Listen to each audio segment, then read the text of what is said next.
Hello dear students, आप सभी का स्वागत है मेरे इस चैनल में जिसका नाम है मैथ्स बाय दिलीप सर। तो आज मैं आपके सामने एक सवाल लेकर आया हूँ। Find the mode for the following distribution. ये हमें कंटिन्यूस फ्रीक्वेंसी डिस्ट्रीब्यूशन दिया हुआ है। क्लास इंटरवल्स हमको दे रखे हैं और फ्रीक्वेंसी दे रखी है। हमसे ये बोल रहा है कि भाई इसका मोड निकालो। तो यहाँ पर ग्रुपिंग मेथड का यूज़ होगा। देखो, क्योंकि यहाँ पर हमें नंबर हमारे रिपीट हो रहे हैं दो। देखो, ठीक है कि नहीं। 60 to 70 जो क्लास इंटरवल है इसकी फ्रीक्वेंसी भी 10 है और 70 to 80 है इसकी भी 10 है। अब यहाँ कहीं लिखा हुआ नहीं है कि आप ग्रुपिंग मेथड से करो। ये तो आपको खुद देखना है और देखकर दिमाग लगाना है कि भाई दो मिल रहे हैं हमें, फ्रीक्वेंसी रिपीट हो रही है इसकी 60 से 70 वाले की भी 10 है और 70 से 80 वाले की भी 10 है।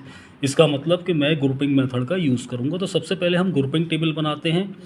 इधर लिखते हैं हम क्लास, फ्रीक्वेंसी, और ग्रुपिंग टेबल में मैंने आपको बताया था कॉलम बनाते हैं first, second, third, fourth, fifth. ये 5 कॉलम हम बनाएंगे यहाँ पर।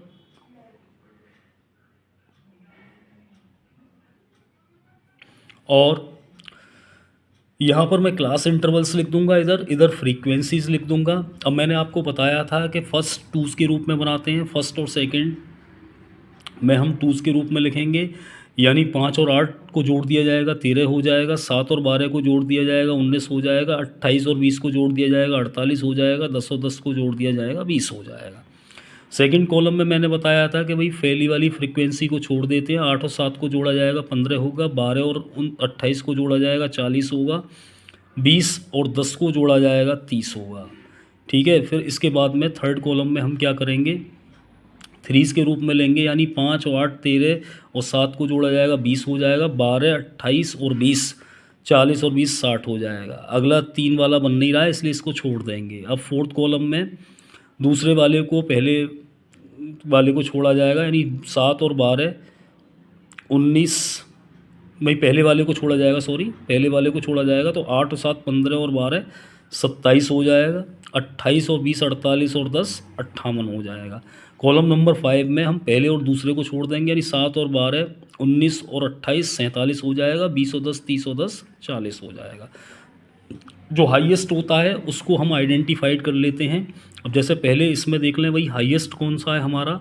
इसमें भी देखो ज़रा, फ्रीक्वेंसी में हाईएस्ट है हमारा कौन है भाई, 28 है। तो हम 28 को आइडेंटिफाई कर लेंगे।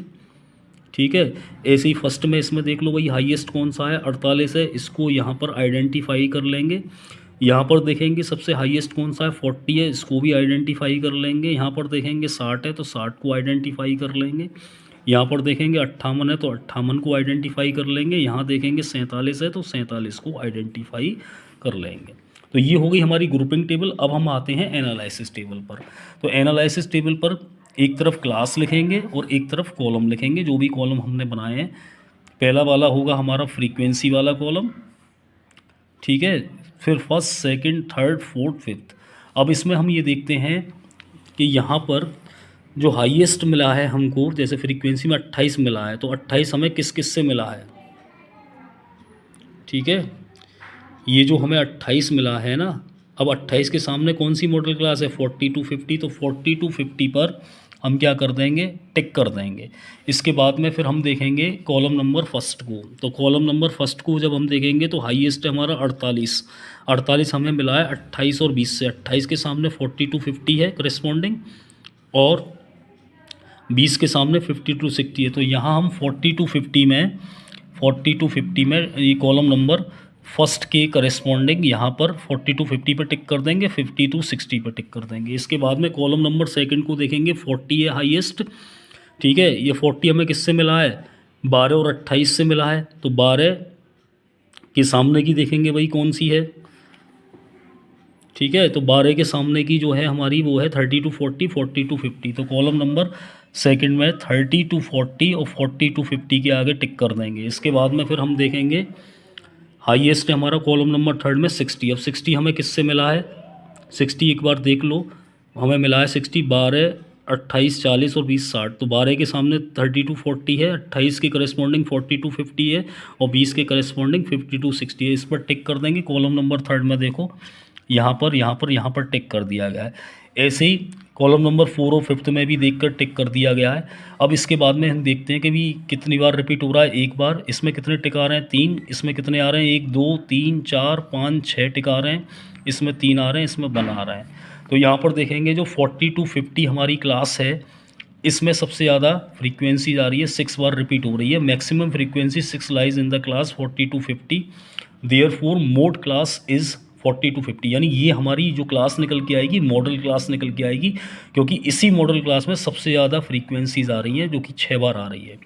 अब यहाँ से देखेंगे भाई, ये जो 40 to 50 है, यहाँ पर लोअर हमारा 40 हो जाएगा। F1 देखेंगे, F1 हमारा 28 हो जाएगा, क्योंकि 40 to 50 जो क्लास है हमारी, 40 to 50 जो क्लास है, यहाँ देखो ज़रा, 40 to 50 क्लास है, इसकी जो फ्रीक्वेंसी है वो हमारी कितनी है 28।